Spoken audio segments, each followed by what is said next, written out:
রাজা, আমি আপনাদের এই দেশ ছেড়ে চলে যাচ্ছি, বিদায় নিতে এসেছি। আপনার ছেলে নয়নকে আপনি যারে খুঁজতে গেছেন হারাই গেছে, হারাই গেছে। আসলে ওকে আমি নিজের ছেলের মতোই ভালোবাসতাম। এই যে দেখুন, এই যে দেখুন আমার ছেলের ছবি।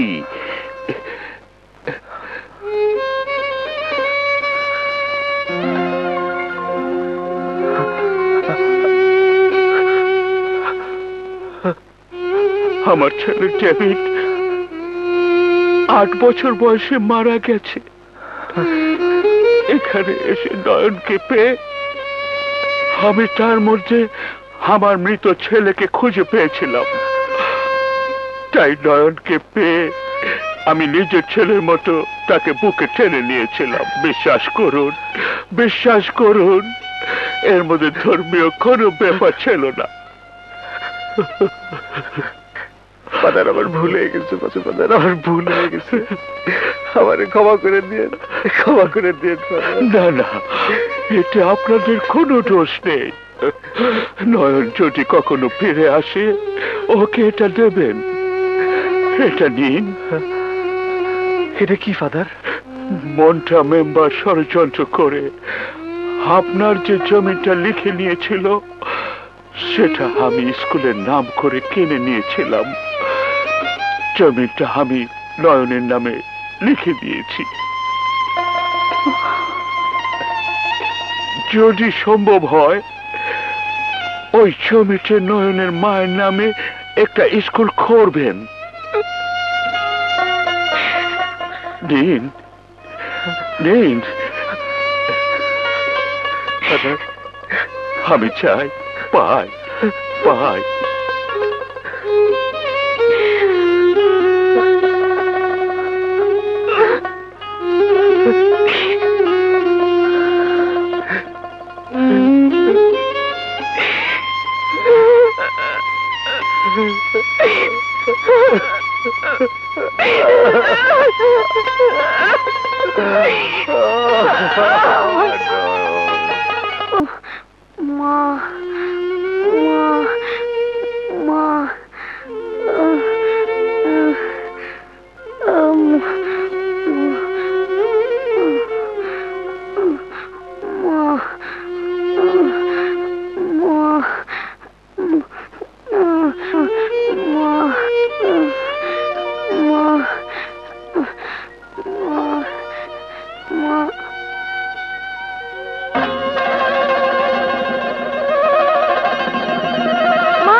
খারাপ স্বপ্ন দেখছস?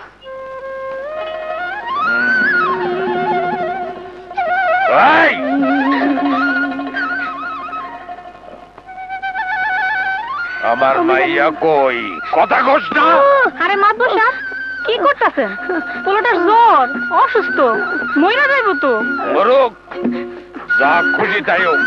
ওঠ, ওঠ আমার লগে, ওঠ। এই, আর ধরবি না, গিয়ে তো লাত্তি মার। হ্যাঁ, ক জানস, তুই সব জানস, তোর 14 গোষ্ঠী জানে। আমার মাইয়ার হদিস না পাইলে তোরে তোরে আই যাবি মাইয়াই ফালাম। হালার পুত মাতবরে মাইয়ার পিয়নগিরি কর, পিয়নগিরি ছুটাইতাছি এই গ্রামে যেন আর কোনোদিন না দেখি। মাতবর সাপ তো কইছিল তোরে মারতে মারতে একদম জানে মাইরে ফেলাইতে, কিন্তু আমি তোরে এইবারকার মতো মাফ করে দিলাম, বুঝছস? গ্রাম তোর তাহলে কই যাবো? কই যাবি তারা আমি কি জানি। ও মা গো! এলাবো চল, হ্যাঁ চল।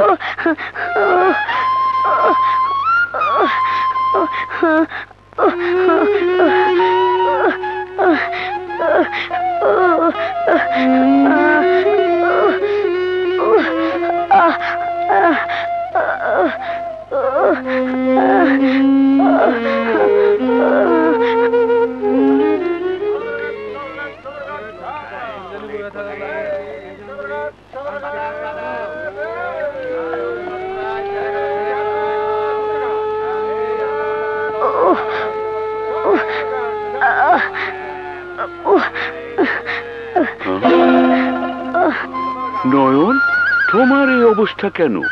করিম মাতবর আমারে খুব মারছে। জ্বরে তো তোমার শরীর পুড়ে যাচ্ছে, ডাক্তার দেখানো দরকার। আপনি কই যাইতেছেন? আমি আমার দেশে ফিরে যাচ্ছি নয়ন। আমিও আপনার লগে যাবো। তোমার বাবা তোমাকে পাগলের মতো খুঁজছে, তুমি বাড়ি ফিরে যাও। না, আমি আপনার লগেই যাবো। আপনার লগে গেলে লেখাপড়া শিখতে পারবো, সবকিছু জানতে পারবো, আকাশে যাইতে পারবো। যদি আপনার লগে আমার না নেন তাহলে আমি নদীতে যাবো, মরে যাবো। আরে না না, ঠিক আছে চলো। নয়নের বাবা মাকে জানাতে হবে নয়ন হারিয়ে যায়নি, সে ভালো আছে। দেশে পৌঁছে অবশ্যই টেলিগ্রাফ করে দেব।